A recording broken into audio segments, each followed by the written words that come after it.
So the students in your classroom are extremely disrespectful, disrespectful to you, disrespectful to one another, disrespectful in the school in general. So in today's video, I'm going to be sharing a few practical strategies that you can use tomorrow to manage disrespectful student behaviors.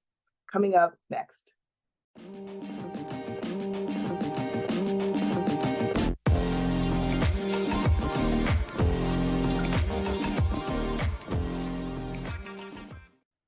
Hey, teacher friends, my name is Michelle Holliday. I'm a behavior strategist, and I help teachers, schools, and districts learn how to manage student behaviors with less stress and less struggle. And in today's video, we're talking all about how to manage disrespectful student behavior. So let's get started. So teachers, I know that a lot of our students are being very disrespectful these days, and especially now, they're probably taking it to an all-time high. So that's why I'm really focusing on some practical strategies that you can use to manage these behaviors. So let's start with strategy number one. Get on the same page with a definition. Now, depending on your students' experiences, their upbringing, possibly the community that they're involved in, what is disrespectful to you may look very different to what is disrespectful to your students. That's why it's important to get on the same page with a definition. So don't assume that your students know what disrespect looks like, feels like, and sounds like in a classroom setting. Always start with a definition. Make your definition clear and simple. A few ways that you can introduce or review respect is through anchor charts, through a story or a video, or through a journal prompt. Strategy number two. Develop a brief go-to response. When disrespect shows up in your classroom, be prepared with a quick go-to response that you can use in the moment. This will help you to quickly address the behavior, but not linger too long by giving the behavior more attention than it needs. Here's my criteria for a quick go-to response. First, it needs to have 1 to 5 words and no more. Not sentences, not paragraphs, 1 to 5 words. Here are a few examples. 2 responses can be, John, reframe that with respect.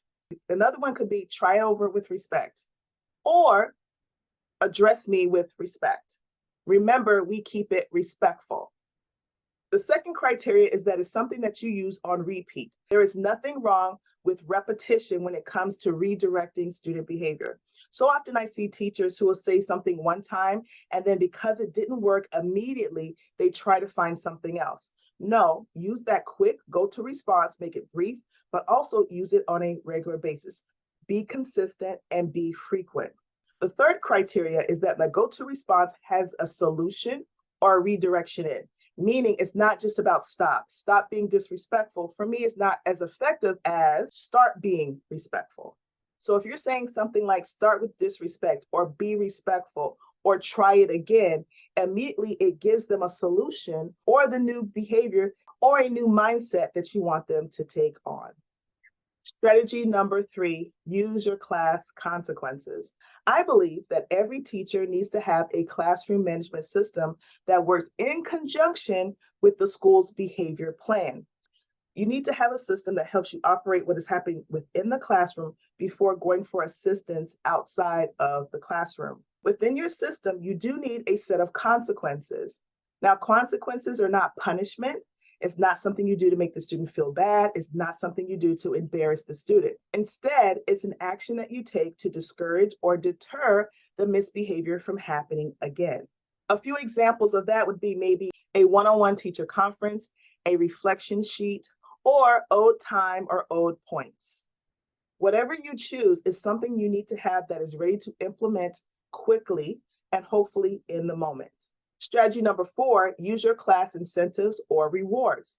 So just like you need consequences, I believe that you need rewards or incentives as well, partly to motivate behavior change and to sustain a continuation of positive and responsible student behavior.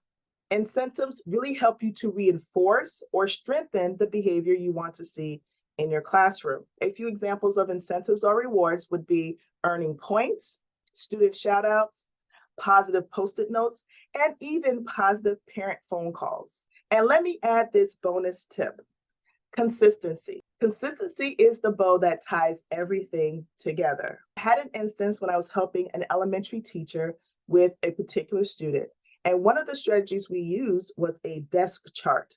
We created the desk chart and began to implement that strategy. The teacher placed the desk chart on the student's desk, and part of the strategy required the student to self-monitor their behavior. So on the third day, he actually ripped it off his desk, crumpled it, and threw it on the floor. So the teacher was like, oh, that's it, doesn't work. But that's not what consistency is. Consistency pushes past the tantrums and past the pouts and uncomfortability that the student feels in order to get to the other side. So the more consistent you are, the more you stay in the same place, the more progress and growth you will see with positive behaviors from your students. So there you have it, 4 strategies and 1 bonus tip to help you manage disrespectful student behaviors. For more resources on managing disrespectful behaviors, feel free to take my course, Double Trouble. I'll leave the description and the link below, and I'll see you next time.